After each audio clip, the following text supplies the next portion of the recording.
வேதம் கேட்போம். லேவியராகமம் 17ஆம் அதிகாரம்.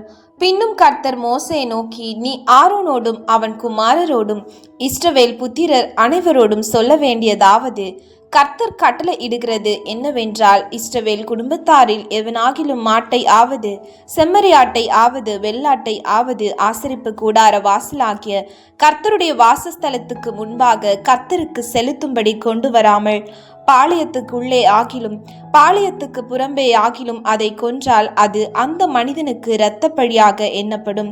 அந்த மனிதன் இரத்தம் சிந்தினபடியால் தன் ஜனத்தில் இராமல் அறுப்புண்டு போவான். ஆகையால் இஸ்ரவேல் புத்திரர் வெளியிலே பலியிடுகிற தங்கள் பலிகளை ஆசரிப்பு கூடார வாசலில் ஆசாரியனிடத்தில் கர்த்தருடைய சந்நிதியில் கொண்டு வந்து அங்கே அவைகளை கர்த்தருக்கு சமாதான பலிகளாக செலுத்த கடவர்கள். அங்கே ஆசாரியன் இரத்தத்தை ஆசரிப்பு கூடார வாசலில் இருக்கிற கர்த்தருடைய பலிபீடத்தின் மேல் தெளித்து கொழுப்பை கர்த்தருக்கு சுகந்த வாசனையாக தகனிக்க கடவன். தாங்கள் சோர மார்க்கமாய் பின்பற்றுகிற பேய்களுக்கு தங்கள் பலிகளை இனி செலுத்தாதிருப்பார்களாக. இது அவர்கள் தலைமுறை தோறும் அவர்களுக்கு நித்திய கட்டளையா இருக்க கடவது.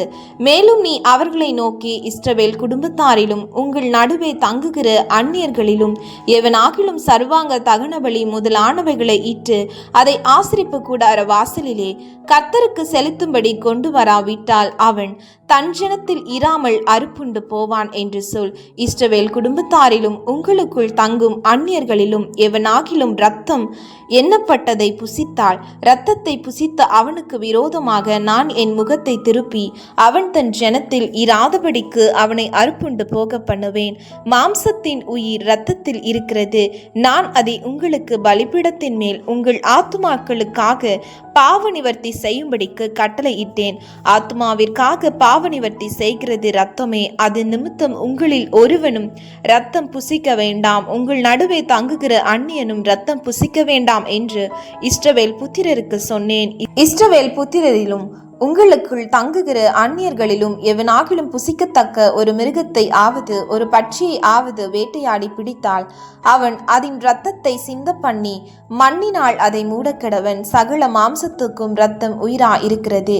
இரத்தம் ஜீவனுக்கு சமானம். ஆகையால் எந்த மாம்சத்தின் இரத்தத்தையும் புசிக்க வேண்டாம். சகல மாம்சத்தின் உயிரும் அதன் இரத்தம்தானே.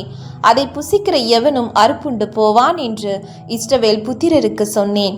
தானா இருந்து போனதை யாவது பீருண்டதை ஆவது புசித்தவன் எவனும் அவன் சுதேசி ஆனாலும் பரதேசி ஆனாலும் தன் வஸ்திரங்களை தோய்த்து தண்ணீரில் முழுகி சாயங்காலம் மட்டும் தீட்டா இருப்பான்.